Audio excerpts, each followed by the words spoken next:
Okay, so sorry I got cut off there. I was just talking and teaching and I didn't even realize that I'd stopped the video. So sorry about that. This is the second part of your shared reading story, or your shared reading instructions and reminders. We are now going to go over comprehension strategies. Comprehension strategies are going to be the same for whatever story that you read, okay? Just because the story is different doesn't mean you have to use totally different reading strategies. You use the same reading strategies. You're still going to be making predictions, okay? You don't have to, you're still going to be trying to guess what happens next. You're still going to be asking yourself questions and answering questions as you read. You're still going to be summarizing. In class, we try to stop after each page and summarize it to make sure that we understand what's happening. You're still going to be making connections to yourself, okay? You want to try and put yourself in the story as much as possible, because when you make connections to something, it's easier to understand and it's more enjoyable, right? So last week we talked about sequence, we talked about main idea and details, and we talked about one other, inferencing, okay? Today we are going to talk about comparing and contrasting, okay? So when you compare and contrast, we've got that graphic organizer that we have that's got one circle here, and then it overlaps in the middle, right? What is specific only to this object or idea or person? What is specific to this object, idea, or person? And then what's the same about them? That's in the middle, okay? So I chose two people from our class to compare and contrast to help you understand the idea.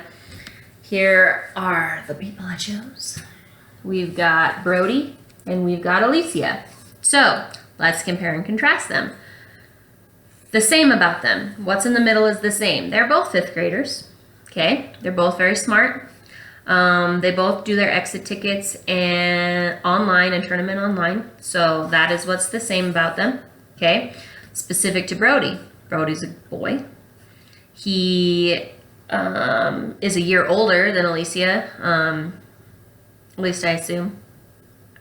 Alicia skipped a grade, so it would make sense that Brody's a year older.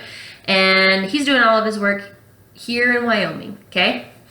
Alicia, what's different about her, and specific to just her and not Brody, she's a girl.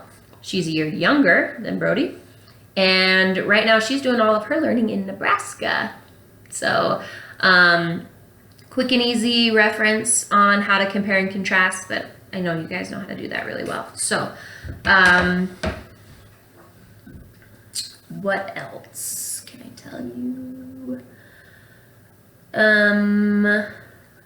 I don't want to exit out of my screen because it keeps stopping the video if I do that. So, please, don't turn your exit tickets in until Friday or until you finish all of them. Because I had some people turning in their exit tickets after they did Mondays, and then they weren't able to do Tuesdays or Wednesdays or Thursdays because it was submitted. I can see what you're working on. I can go in and I can see that you've done Monday's exit ticket even though you haven't submitted it yet, okay? I can see all of the work you're doing before you submit it. So don't worry about submitting it or turning it in until all of them are done, okay? Other than that, I hope you enjoy the story. I think it's going to be a fun one. I hope if you have any questions on exit tickets, please email me. I had some people taking a picture of it and sending it to me and being like, I'm really confused on this specific one. Or you can just wait until we have our group meetings and we can go over them together, okay? Yeah, we also have homework this week for vocabulary words. Please, there's a lot of people that didn't do their vocabulary words last week. You need to do the vocabulary words or you're not going to know those answers for your assessment, okay? We always have 5 questions on vocabulary words, so if you don't do your homework, you're not going to know the answers, okay? Okay. This is the end of part 2 of your shared reading.